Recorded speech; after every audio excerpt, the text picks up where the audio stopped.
Couch crew, it's me, Nikki, the host of Nikki's Comfy Couch. I'm a certified life coach, crisis counselor, and I'm telling you how I went from being the lowest paid in a position to being a six-figure earner. So today y'all joining me in the car.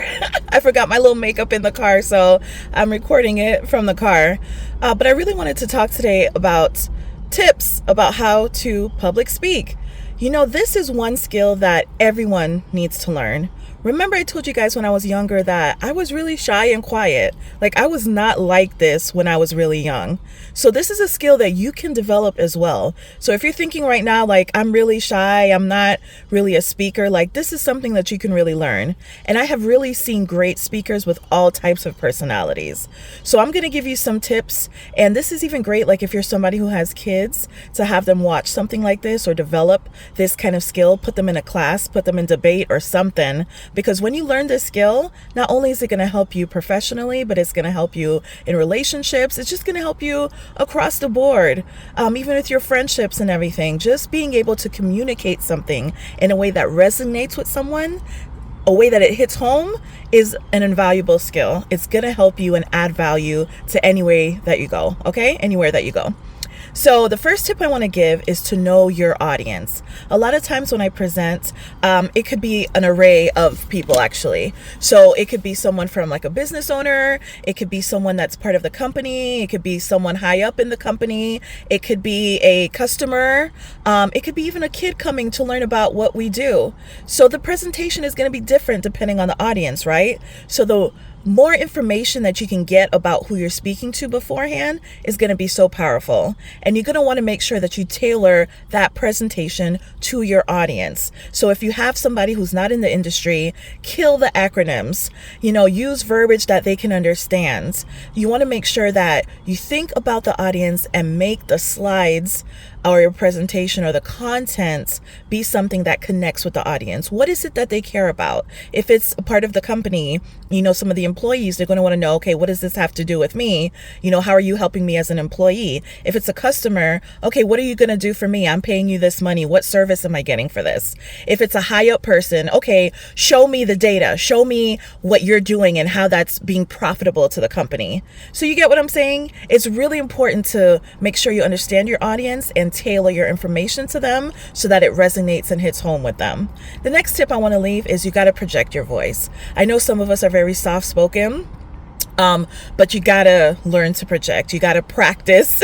Even if you record yourself, I think that's a great way to start, is record yourself from your phone speaking so you can hear how you sound. And trust me, you're not gonna like it at first. Even me, myself, I hate hearing my voice a lot when I first start. And even sometimes when I watch the videos, I'm like, oh my God, you had to laugh so much, Nicole. You had to do all this extra stuff. But it's really important that you understand how you're sounding. So if you record yourself and you keep practicing that, then you can see, okay, let me project my voice some more and learn how to project and have your voice heard. Because no matter how great your presentation is, no matter how great your slides are, if your voice is really soft, you just don't even go up there and speak. So work on projecting your voice. And you don't have to speak like that all the time, of course, but when you're presenting, projecting your voice and making sure that your voice sounds powerful and can be heard is really a great part of speaking. Another thing I wanted to say as well is your slides, like the visuals, are so important. You don't want to kill people with a bunch of wording. The less wording you can put on a slide, the better. I focus more on things like infographics that show data in a nice, colorful, captivating way. Maybe even put up a nice quote and a big picture. Like you want to use as much graphics and less wording as possible. And some spaces when you project it on the slide, like you can't even see the little wording. So you want to make sure that your slides are really visually engaging because that's going to help keep people's attention, especially if it's a long presentation, 30 minutes, an hour. Like, our generation now, we can't even focus for that long in this world of shorts. So you want to make sure that, again, minimal wording on the slides. And another thing, which leads me to my next tip, is do not read off the slides. Whatever you do not read off the slides. Whenever you have the different slides, you just want to have in your brain when you practice beforehand, okay, for this slide, I'm going to pull out these 2 points. This slide, I'm going to pull out these 2 points. Like you're just going to want to give like a summary, just the key information that you want them to get from each slide.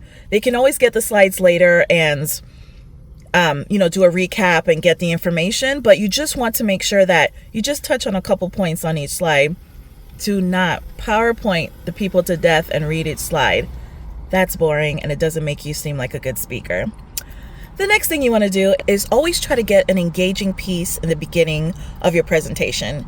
If you can do an icebreaker, that's great. If you can't do an icebreaker, if you could at least give people the opportunity to participate. So even if you ask a question, hey, who here has studied this before? Who here is a customer? Who here is just find a question that people can, raise their hand and participate in. So have a couple questions in the beginning so people can feel like they're participating. That kind of gets people involved in the discussion, right? And you, of course, want to make sure you tailor it to the audience, but having a little engaging piece in the beginning is going to be really key to get people locked in and engaged. So I always try to throw something in there. And not only is that great, but it's also good for understanding who your audience is. So sometimes I'll ask questions like, okay, who here is this kind of business? Who here is that kind of business? Who here has done this? So that way you kind of can gauge who's in the room. So that helps you tailor the conversation even more.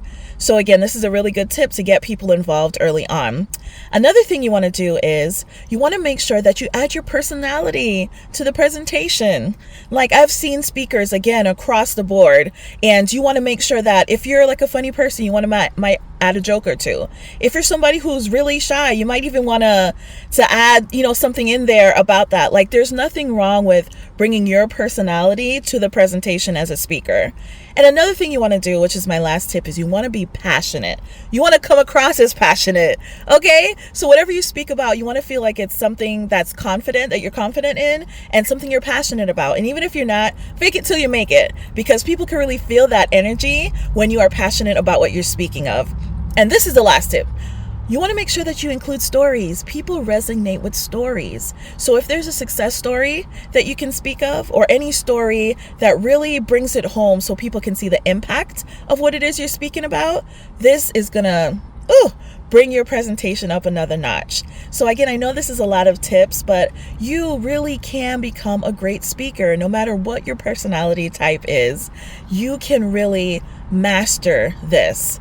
So again, I would start with first sitting down, recording yourself so you can see what base you're starting off with, and then work on the different tips that I gave you so that you can master the art of public speaking. Thank you so much for watching this, and I will see you next time on Nikki's Comfy Couch. Toodles!